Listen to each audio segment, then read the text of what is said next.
ఇప్పుడు మనం చూసుకున్నట్లయితే ఈ మిథున రాశికి చూసుకుందాం. ఓకే. మిథున రాశికి అయితే గురువు రాస్యానికి మిథున రాశికి మంచి గ్రహం అంటే ఆపోజిట్ గ్రహం అయినప్పటికీ కూడా లగ్నంలో గురువు ఉన్నట్లయితే లక్ష పాపాలను హరించేస్తాడనమాట గురువు. సాధారణంగా గురువు అనేటోడు నార్మల్ అంటే అది ఎంత రాశికి సరిపోకపోయినా గానీ గురువు లగ్నంలో ఉన్నాడంటే ఎక్సలెంట్ స్థితినిస్తాడు. సో, ఈ మిథున రాశి వారికి ఖచ్చితంగా గురువు రాబోయే 1.5 సంవత్సరము మంచి పేరు ప్రతిష్టలను ఇవ్వగలుగుతాడు. మంచి పేరు ప్రతిష్టలొస్తాయి. అంటే మనకు లగ్నం అంటే మనము, మన బాడీ, మన శరీరం అనమాట. సో, మన పరంగా మంచి శుభ ఫలితాలను ఇవ్వగలుగుతాడు. పేరు ప్రతిష్టలను ఇస్తాడు. ఇంతకుముందు మనం పోగొట్టుకున్న ధనాన్ని ఇవ్వగలుగుతాడు.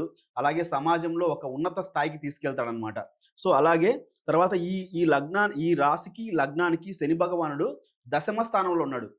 ఇప్పుడు గూడా మిథున రాశి వాళ్ళు గవర్నమెంట్ జాబ్స్‌కి ట్రై చేస్తున్నట్లయితే పక్కా మీకు జాబ్ వస్తుంది, రాసి పెట్టుకోండి. 2 ½ ఇయర్స్‌లో. ఇప్పుడు చాలామంది పిల్లలు ఉన్నారు గదా! రాసేవాళ్ళు. సో, వాళ్ళకి చెప్తున్నా గవర్నమెంట్ జాబ్స్‌కి మీరు ప్రిపేర్ అవ్వండి. అదే విధంగా మీరు చెక్ జేసుకోండి. మీ రాశిలో అంటే మీ జన్మ జాతకంలో దశ ఏం నడుస్తుందో చెక్ జేసుకోండి. అది గూడా ఇంపార్టెంటే. అంటే గోచారం అనేది దాన్ని బట్టి మనం 30% చెప్తామని ఇందాక చెప్పా. సో, మీ దశ గూడా చూసుకోండి. అంతర్దశ గూడా చూసుకోండి. ఆ తర్వాత చూసుకొని దానికి సంబంధించిన రెమెడీస్ మీరు చేసుకోండి. ఎక్సలెంట్‌గా మీరు జాబ్ కొడతారు. 100% గవర్నమెంట్ జాబ్ ప్రిపేర్ అవ్వాలి.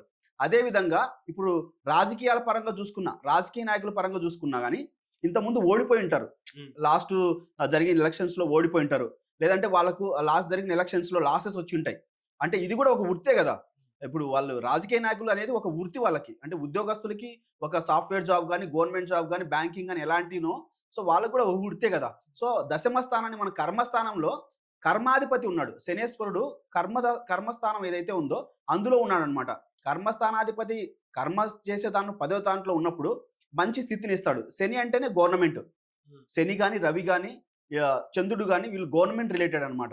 సో, ఖచ్చితంగా వాళ్ళ కర్మకు తగ్గ ఫలితం వస్తది. ఒకవేళ ఇప్పుడు మీరు నిజంగా ఇంతకుముందు మీరు మంచి కర్మలు లేకుంటే ఇప్పుడు మీరు చేసే వృత్తిలో గాని, బయట గాని మంచి కర్మలు చేయడానికి ట్రై చేయండి. ఖచ్చితంగా మీకు మంచి ఫలితాలను ఇస్తాడు శనేశ్వరుడు. అలాగే గురువు కూడా లగ్నంలో ఉన్నాడు కాబట్టి మీకు పేరు ప్రతిష్టలు ఇస్తాడు. ఒక గురువు లగ్నంలో ఉన్నాడు. ఒక గురువు దశమంలో ఉన్నాడు. ఇక్కడ గురువు మామూలుగా దేవతకు సంబంధించిన గురువు లగ్నంలో ఉన్నాడు. అలాగే ఈ శని భగవానుడు కూడా కష్టపెట్టి ఫలితాన్నిచ్చే గురువనమాట. కష్టపెట్టి మంచి మంచి పేరు ప్రతిష్టలను తీసుకొచ్చే గురువనమాట.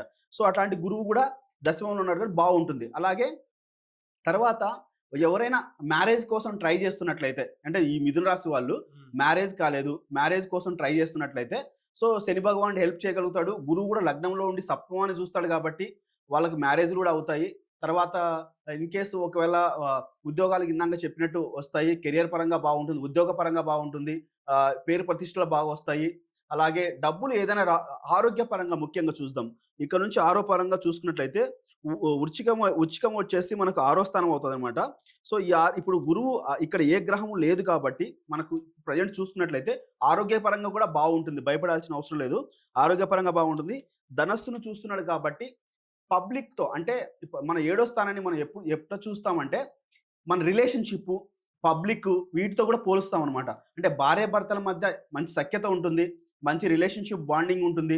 బయట వాళ్ళతో మనం బయటికెళ్ళినప్పుడు వాళ్ళు మనం బాగా పలకరించడం, మనం రిసీవ్ చేసుకోవడం ఇది కూడా బావుంటుందనమాట. సో, ఇది మనకు మిథున రాశికి సంబంధించిందనమాట.